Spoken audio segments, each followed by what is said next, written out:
नमस्ते, मैं प्रीति अग्रवाल प्रीति माइंड में आपका स्वागत करती हूँ। तो आज मैं आप लोगों के सामने एक छोटी सी बात की रिक्वेस्ट करने आई हूँ कि देखिए, हम सबको पता है कि अभी क्या है, श्रावण का महीना चल रहा है और हर जगह बम बम बोले, हर हर महादेव, ओम नमः शिवाय, ये सब तरफ चल रहा है। हम सब भगवान की ओर से प्रार्थना कर रहे हैं अपने लिए, अपने फ़ायदे के लिए। ये बहुत कॉमन चीज़ है, बहुत अच्छी चीज़ है, ठीक है, और करनी भी चाहिए। लेकिन देखिए, एक छोटी सी बात मैं कहना चाहूँगी कि क्या होता है पता है, जब हम मंदिर में जाते हैं ना, तो कुछ लोग ऐसे होते हैं कि वो शिवलिंग के पास है ना चिपक कर बैठ जाते हैं। चिपक कर बैठ जाते हैं इन द सेंस, कहने का क्या है कि वो ये सोचते ही नहीं है कि आस पास उनके कोई खड़ा है, चाहे वो उम्रदराज इंसान हो, चाहे कोई ऑफिस में जाने वाला इंसान हो, या कोई अपने गोद में छोटा सा बच्चा लेके खड़ा हो, या प्रेग्नेंट लेडी हो, है ना। वो बिल्कुल भी है ना उस तरफ है ना ध्यान देने की है ना, बोलते हैं ना, कोशिश ही नहीं करते। अगर वो देख भी लेते हैं तो ऐसा इग्नोर करते हैं कि बस, बोलते हैं ना कि इंसानियत नाम की कोई चीज़ नहीं है, क्योंकि वो भगवान के, बोलते हैं ना, मंदिर के अंदर बैठे हैं, शिवलिंग के पास बैठे हैं। लेकिन मैं आप लोगों से एक बात बोलती हूँ, देखिए, इंसानियत मत भूलिए, क्योंकि आप भोले बाबा के यहाँ बैठे हैं ना, शिवलिंग के पास पूजा करने के बैठे हैं। बाकी लोग भी जो आए ना, वो भी भोले बाबा के यहाँ पूजा करने के लिए आए हैं, वो किसी और चीज़ के लिए नहीं आए हैं। अब आप बोलेंगे कि मैम अगर आए हैं तो उनको इंतज़ार करना चाहिए। सर ठीक है, इंतज़ार कितना करना चाहिए मैम, ठीक है, कितना इंतज़ार करना चाहिए? जितना आदमी, बोलते हैं ना, सहन कर सके, सब्र कर सके। कुछ लोग कैसा है, जैसे मतलब वो उनकी स्पेशल उन्हीं के लिए है। देखिए, मंदिर जो है वो पब्लिक प्लेस है, तो पब्लिक प्लेस में क्या है कि सबके पास राइट्स है उसको प्रॉपर यूज़ करने का। और कुछ लोग तो मतलब उसको ऐसा सोचते हैं कि जैसे वो उनका पर्सनल है, वो दूसरे की तरफ नहीं देखते हैं। इस तरफ है ना गहराई से सोचिए। देखिए क्या है, अगर आदमी मुसीबत में होता है, ठीक है, जब भी मुसीबत में होता है या रास्ते पे कभी किसी का एक्सीडेंट हो जाता है या कुछ और, तो दूसरा उसको आके मदद करता है ना, तब तो आदमी मदद की गुहार लगाता है। अगर नहीं करता है तो उसके दिल पे कितनी बुरा लगता है। ऐसे ही है ना, आप ये सोचिए, आप मंदिर में बैठे हैं ना, तो वहाँ पे भी है ना इंसानियत दिखाइए। भगवान आपको पता नहीं किस तरफ, किस नज़रिए से भगवान भी आपको परख रहे हैं। आप तो भगवान को सब कुछ चढ़ा रहे हैं। देखिए, किसी किसी की थाली में पूजा करने के लिए बहुत कुछ है, और किसी किसी के पास है ना एक लोटा जल भी नहीं है, वो वहीं से जल लेते हैं, वहीं से चढ़ा देते हैं, क्योंकि उनके पास खुद की इतनी जिम्मेदारियाँ हैं कि वो ले जाके वहाँ चढ़ा नहीं सकते, वापस घर पे आ नहीं सकते, क्योंकि उन्हें समय पे जाना है, और भी सबके पास पर्सनल अपने अपने एक्सक्यूज़ हैं, बहुत सारी चीज़ें होती हैं, ठीक है।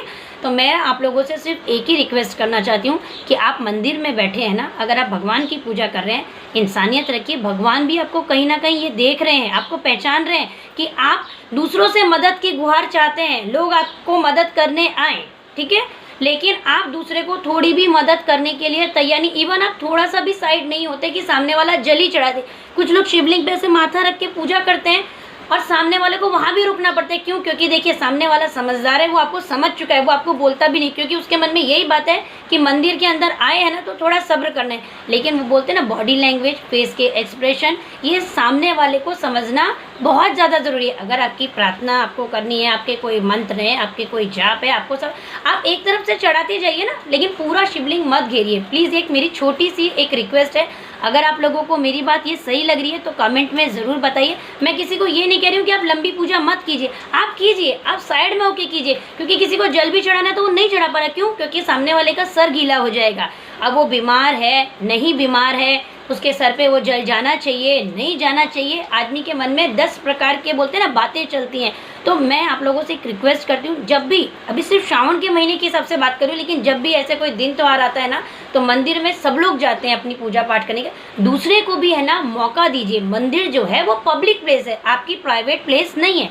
आपको अगर कुछ लंबी पूजा करनी है, सब कुछ करना है, एक साइड पकड़ लीजिए और दूसरे को दीजिए। एंड सेकेंड चीज़, मैं लेडीज़ लोग जो हैं, मेरी सिस्टर्स जो हैं, मेरे से बड़ी हैं या छोटी हैं, जो मंदिरों में बच्चों को लेके जाती हैं, जैसे आप बोलते हो 5, 6, 7 साल के बच्चे होते हैं, वो अपने पूजा में मग्न हो जाती हैं, बच्चे के हाथ में केला दे देती हैं, बच्चे के हाथ में खिलौना दे देती हैं कि वो आराम से पूजा कर सके, और बच्चा जो है या तो केला खाने में या वो कुछ खेलने में बिजी रहे। और बच्चा क्या कर रहा है, क्या नहीं कर रहा है, खा रहा है, गिरा रहा है, क्योंकि कोई अंदर आता है तो वो उसका क्या होगा, वो उससे गिर जाता है। बच्चे पे उनका बिल्कुल ध्यान नहीं है, बच्चे को उन्होंने कोई मैनर्स ही नहीं सिखाए। पहली बात तो बच्चे को मंदिर के अंदर खाने के लिए दे रहे हैं, बच्चे को मंदिर के अंदर खेलने के लिए दे रहे हैं, ये कहाँ से आप क्या सिखा रहे हैं बच्चे को? आपको अपनी पूजा करनी है तो आपने क्या किया है, अपनी जिम्मेदारी सही से निभा सके भगवान के सामने, तो ये आपके जो बच्चे की जिम्मेदारी है, वो आपने उसको ऐसे उसकी पसंद की कोई भी चीज़ दे दी है ताकि डिस्टर्ब होगा तो दूसरा होगा। लेकिन ध्यान रखिए, आपके ये भी जो कर्म है ना, ये भी कहीं ना कहीं लिखे जा रहे हैं। हम जो बोलते हैं ना, अपने कुछ गलतियाँ होती हैं, क्षमा होती हैं, हम अपनी कुंडलियाँ दिखाते हैं। इन सब चीज़ों के लिए हम जाते हैं भोले बाबा को। कोई शहद चढ़ा रहा है, कोई जल चढ़ा रहा है, कोई दूध चढ़ा रहा है, कोई चीनी चढ़ा रहा है, कोई चावल चढ़ा रहा है। किसी ने बोला वो हम करने जा रहे हैं, लेकिन साथ के साथ हम नई गलतियाँ क्या कर रहे हैं कि आप फिर से वही कर्म करेंगे, फिर वो तकलीफ देखेंगे, फिर से आप वही चीज़ रिपीट करने चाहेंगे। तो इन चीज़ों को गहराई से सोचिए। जब आप मंदिर जाते हैं, दूसरे को भी इंसान ही समझिए, उसके साथ सही से व्यवहार कीजिए, उसको भी मौका दीजिए, सामने वाले को समझिए। भगवान सब पे प्रसन्न होंगे तो बोलते हैं ना पूरी सृष्टि सही चलेगी, कोई किसी से बैर नहीं रखेगा। ये एक मेरी छोटी सी बोलते हैं ना एक रिक्वेस्ट है आप सब लोगों से, प्लीज़ एक दूसरे को समझिए, सबको मौका दीजिए। और एक छोटी सी चीज़, कुछ लोग इतने अच्छे होते हैं, इतने समझदार होते हैं कि जैसे वो अपने पास फूल या बेल पत्र लेके आते हैं और वो देख लेते हैं कि कोई नहीं लाया है तो वो स्पेशली जाते हैं और उनके हाथ में ही रख देते हैं कि चढ़ा दो। तो देखिए इतने समझदार लोग भी होते हैं। इसलिए बोलते हैं ना कि भगवान के दर पे आप जा रहे हैं ना, तो कभी मन में ऐसा मत रखिए कि अरे मैं तो नारियल नहीं लाया, मुझे किसी ने नारियल चढ़ाने को बोला था, आज मुझे दूध चढ़ाना था लेकिन मेरी कंडीशन कुछ सही नहीं है, मुझे सिर्फ वो दूध में पानी नहीं चढ़ाना है, सिर्फ दूध चढ़ाना है। देखिए हर प्रकार के लोग हैं। इसलिए मैं आपको, अगर आप सच्चे मन से जाते हैं ना तो भगवान है ना आपको कहीं ना कहीं रास्ता दिखा देते हैं। तो ऐसे भी मैंने लोग देखे हैं जो ना बिल्लक पत्र, हम सबको पता है कि भोले बाबा के यहाँ चढ़ता है, तो कुछ लोग आते हैं ना बिल्लक पत्र हाथ में रख देते हैं और बोलते हैं आप चढ़ा दो। तो ये समझ लीजिए क्या है, आप सच्चे दिल से गए ना तो ऐसे भगवान के रूप में आके कौन मदद करता है आपको पता नहीं है।